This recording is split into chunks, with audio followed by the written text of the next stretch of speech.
In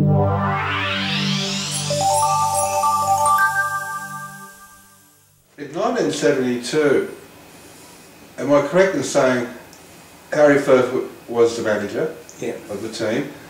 Was that the first year you and Peter Brock teamed? No, no. If you go back to 1969 at Bathurst, it was the year that I won in the Monaro, and Peter was third with Desi West, and I had Tony Roberts, of course, with me. And then virtually after that, Peter and myself were taken on by Harry to drive the cars full time, so that was in 1970. So from 1970 onwards, until Peter left the team, I think it might have been around about 74, something like that, we were the two drivers.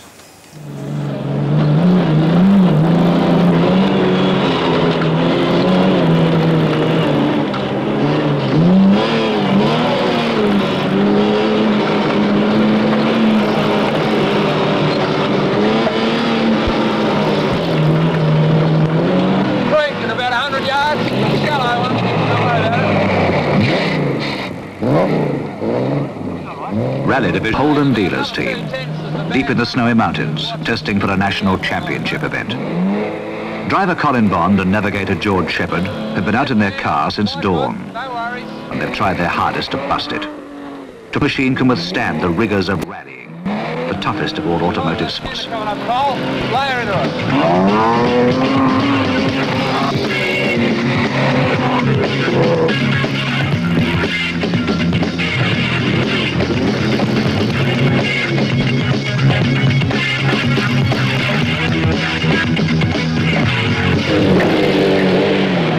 It's passed all tests, and that's what they report to team leader Harry Firth.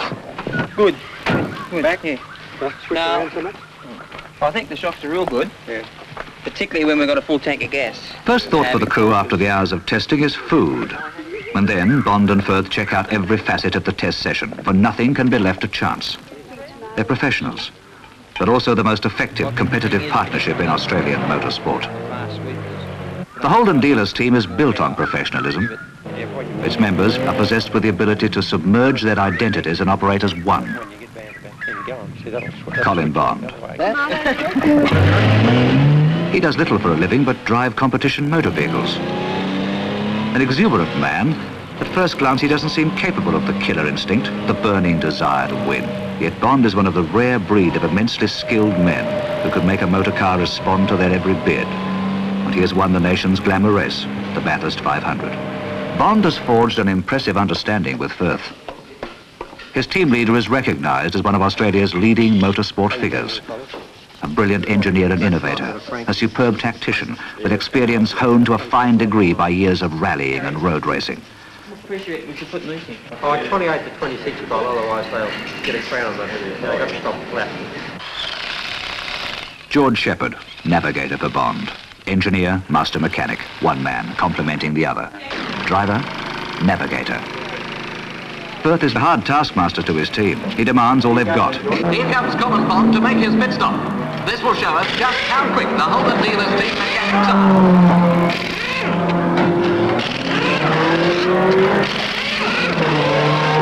Look at them go!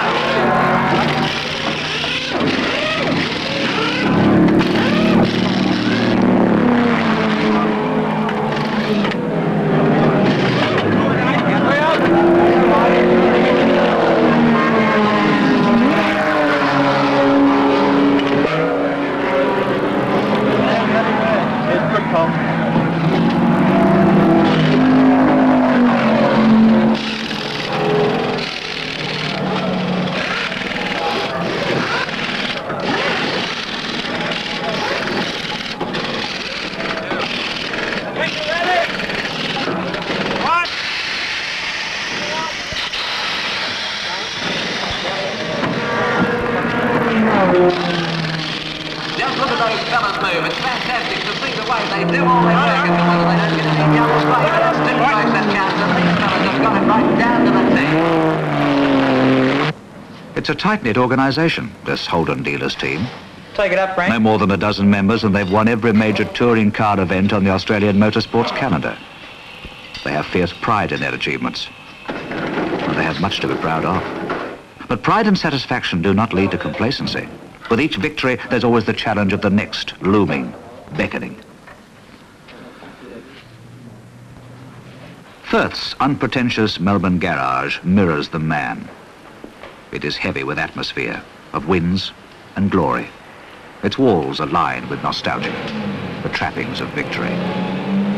They mean much to Firth and his team, here, in this garage, where the cars that brought back the trophies and gardens first saw life.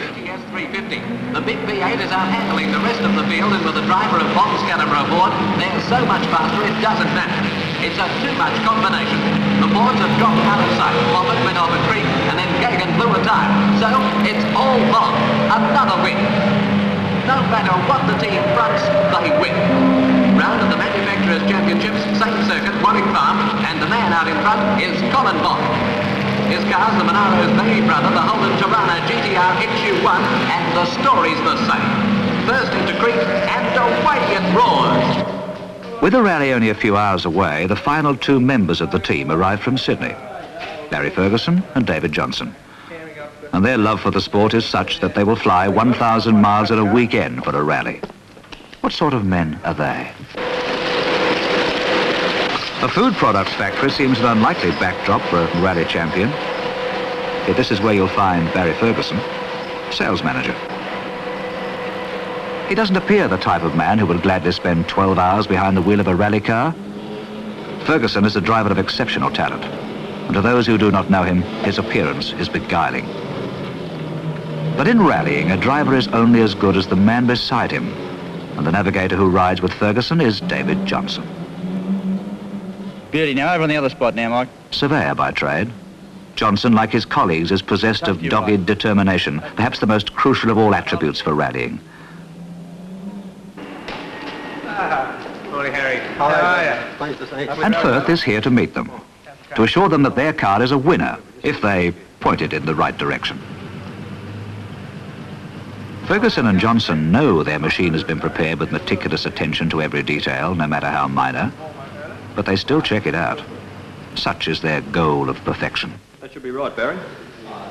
Pretty good now. Firth can do no more. It is now up to his drivers and navigators, this challenge.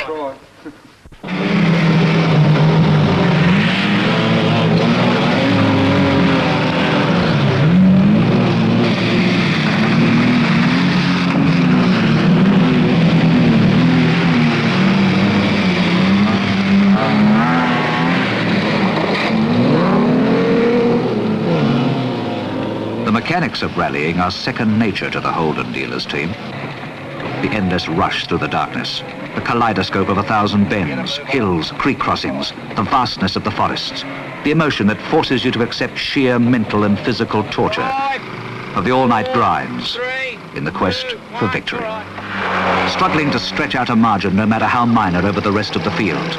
A break that might later mean the difference between a win and a loss over the final stages, when the cars and their crews are well into the night and the finish looms.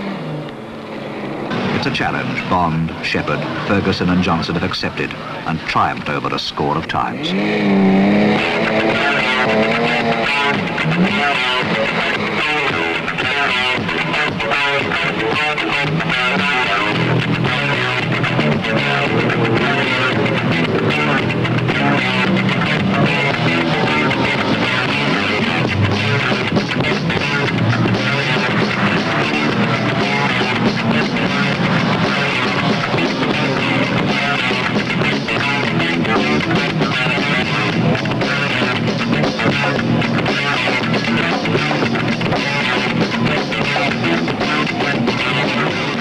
When the cars stop for the last major service point that leads into the final sprint, Bond and Shepherd are in a winning position.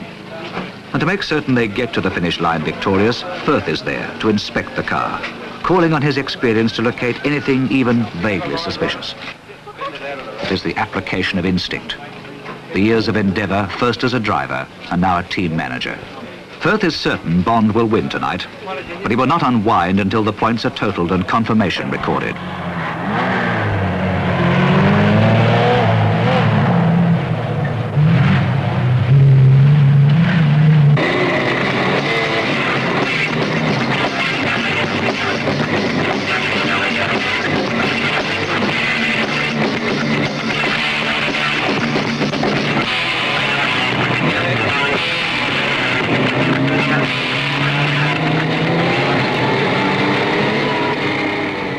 There's little apparent jubilation written on the faces of Bond and Shepherd.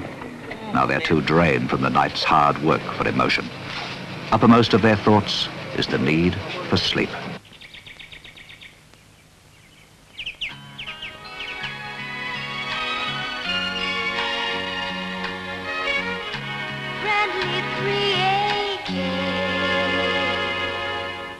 Friendly 3AK time is now 8:20 and this is Baby John. I tell you that the Calder rallycross is on today. Peter Brock has had a good night's sleep. He needed it, but in a few hours he too will be racing under the Holden dealers team banner in a form of sport equally demanding as rallying. More rain forecast by the Bureau. Peter Brock is the Holden dealers team's most colourful individual. Currently in town. Cavalier in approach to life, yet a brilliant driver. He likes his motor racing served up in small doses with a touch of humour. And why anyone would wish to drive all night is beyond him. Oh boy, speaking of cold places, we have a report on the snowy rally coming up very shortly. Last we heard was that the Holden dealers team car of Colin Bond and George Shepherd was leading. As soon as we get the report, we'll let you know the winner. And we have the winner's report right now. Stuart Robinson reporting for 3AK News from Bega. It's been a good 1-2 win in the snowy rally for the Holden dealers team. Colin Bond and George Shepherd led the field in this morning, 36 points down after 2 nights, and that's 23 points ahead of their one thing, team. getting back. Looks like you've done the business. What's so we go ring up Brocky and make sure he's out of bed for this rallycross? Brock runs rallycross in a vehicle as extroverted as its driver. A one-standard Tirana with the radiators in the boot to improve mid-air balance, engine back 2 feet to effect better weight distribution, and supercharged for a power gain of nearly 100 brake horsepower. Brock calls it the Beast. Once behind its wheel, Brock is uncatchable. Yes, they're calling the cars out onto the starting grid for the race of the day. This is the one you've been waiting for, and you're assured of plenty of action. Here they come. That Tirana looks too much. Won't win any beauty contest, but it goes like a jet, and that's all that counts. Rallycross, as its name implies, is a cross-country rally with a difference. It's run within the confines of an artificial complex, in this case Calder Circuit, just outside Melbourne. Brock is defending his title as quickest man around the 1-mile course. But if it takes a special breed of man to win at this sport, it also takes a special breed of motorcar. The Beast has been specially strengthened, for it's about to be subjected to brutal treatment.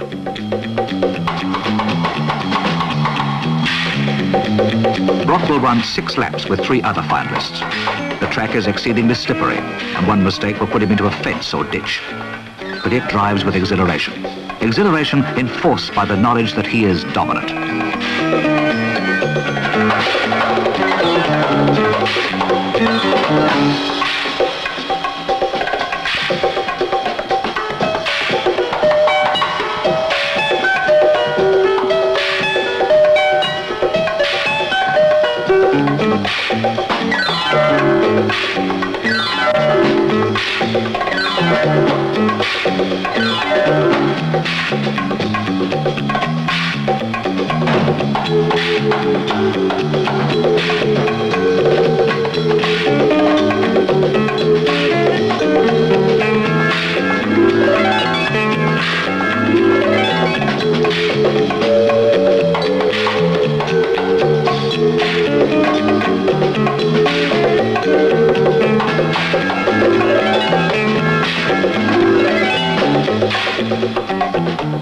A dozen dizzy miles over the track, that's the embodiment of everything a car buster can devise.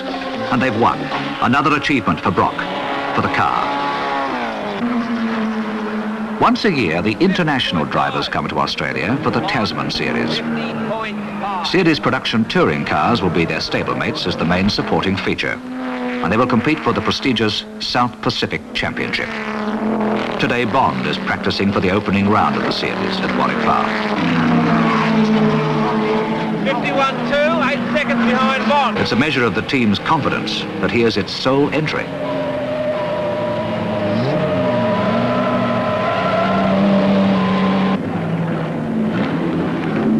Firth brings Bond in. He has one of the fastest practice times, so there's little sense in running up a large time trial mileage.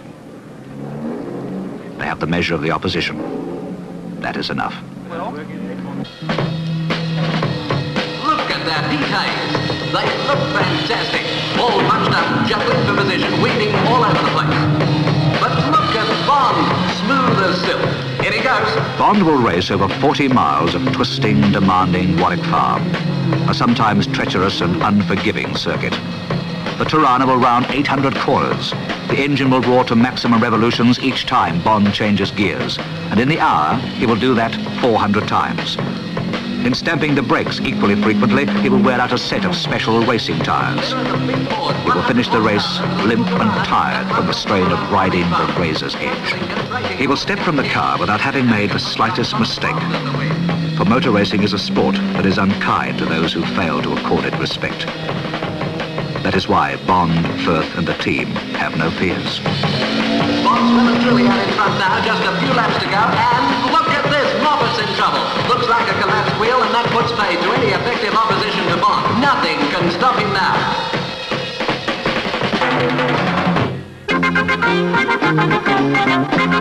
And now the circus moves to Melbourne for round 2 of the South Pacific Series. The first win has given the team a crucial point score advantage, the essential break over the opposition that can lead to ultimate triumph.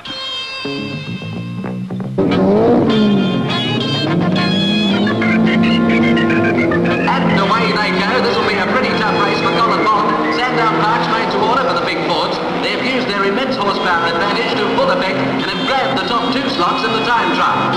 Privateer John Goss is right up there behind the Works Fords of Alan Moffat and Bruce McQueen. But the bloke the crowd will watch is Colin Bond. He's back there in 4th in the little Tirana and he's clinging on like a leech. That's good brakes and handling for you.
Bond and his car still lead the series on point score. Surfers Paradise suits the Tirana, and if one can push the car through the field to the front rank by race's end, the title of South Pacific champion will belong to him.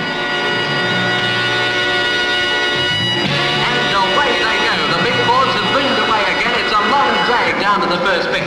No twisty bits, but the big V8s are in their element. But back there in 3rd, it's the Holden dealers Team Tirana of Colin Bond. Down the back of the course they go, and Bond is moving up through the corners. He's pressing McPhee hard. He won't give him any rest, and the instant the Ford even slightly wavers out of the line, the Tirana will bounce and beat through in a flash. So McPhee had better watch out.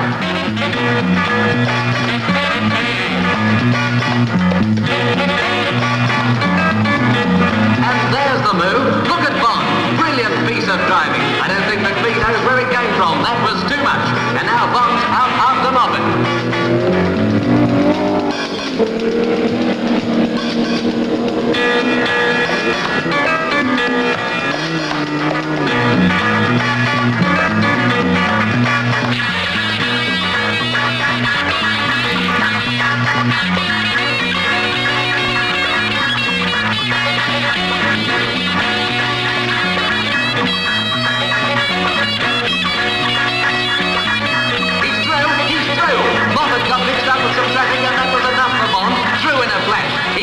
You can't throw an opportunity.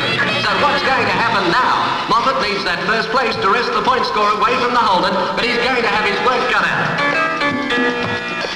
And Bond and his car speed to victory. When he crosses the line, he will have won 2 of the 3 races, winning the South Pacific Championship for the Holden dealers team. It is an exercise of challenge and achievement. These men have sought to rise above the norm to a level where their labours give promise of new development. That is why the Holden dealers team races. to win and to learn.